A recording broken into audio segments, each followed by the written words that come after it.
Have you ever heard someone say, "Ugh, I'm so OCD about my desk," or "The weather is so bipolar today"? Or maybe you've said, "I'm so depressed, my favorite show just ended." We hear these phrases all the time, and they might seem harmless.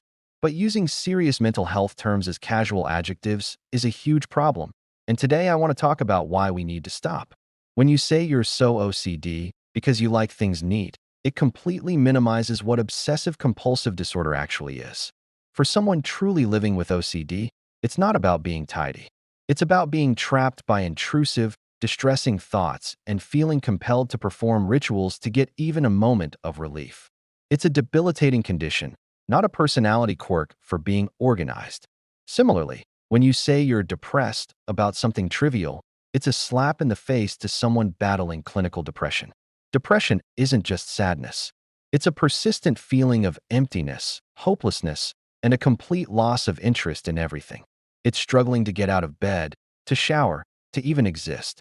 It's a heavy, suffocating blanket that you can't just shake off. And what about bipolar disorder? It's not just mood swings. It's a serious condition characterized by extreme shifts in mood, energy, and activity levels, from manic highs that can lead to reckless behavior, to depressive lows that can be life-threatening. Comparing it to unpredictable weather is a massive oversimplification that makes the real struggle invisible. ADHD isn't just being a little distracted. It's a neurodevelopmental disorder that impacts executive functions, making everyday tasks like planning, focusing, and regulating emotions incredibly challenging. So, why is this so harmful? First, it trivializes real suffering. It turns complex, painful medical conditions into cute, quirky personality traits. This makes it so much harder for people who are genuinely struggling to be taken seriously.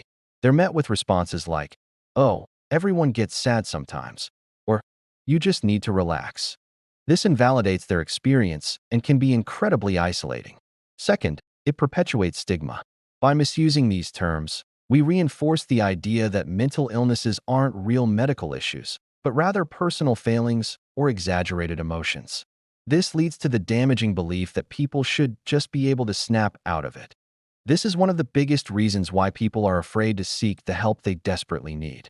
They worry they'll be seen as weak or dramatic, instead of as someone dealing with a legitimate health crisis. Third, it completely muddies the water. It blurs the line between normal human emotions and clinical disorders. It's normal to feel anxious before a big presentation. It is not the same as having an anxiety disorder, where constant, overwhelming fear and panic attacks can make it impossible to leave the house. Everyone has a range of emotions, but a clinical diagnosis means these experiences are persistent, severe, and significantly impair your ability to function. So what can we do? The solution is actually pretty simple. First, let's expand our vocabulary. Instead of saying, "I'm so OCD," try, "I'm very organized," or "I'm particular about this." Instead of "I'm so bipolar," maybe say, "My mood is all over the place today." Use words that actually describe what you're feeling. Second, educate yourself. Take a little time to learn what these conditions actually entail. Understanding the reality of depression, anxiety, OCD, or ADHD fosters empathy and respect. Listen to the lived experiences of people who have these diagnoses. If someone corrects you, don't get defensive. See it as an opportunity to learn and be a better ally. Ultimately, mental health conditions are not adjectives. They are serious medical diagnoses with specific criteria, often with biological and genetic components, and they require professional treatment. We don't casually say, "I'm so cancerous today," or "My broken leg is acting up," when we have a slight ache. We need to afford mental health the same seriousness and respect. Our words have power. Let's use them to build a world that is more compassionate, understanding, and supportive for everyone. If you or someone you know is struggling, please know that help is available and you are not alone. We'll link some resources in the description below. Thanks for watching, and let's continue this important conversation in the comments. Don't forget to like and subscribe for more content like this.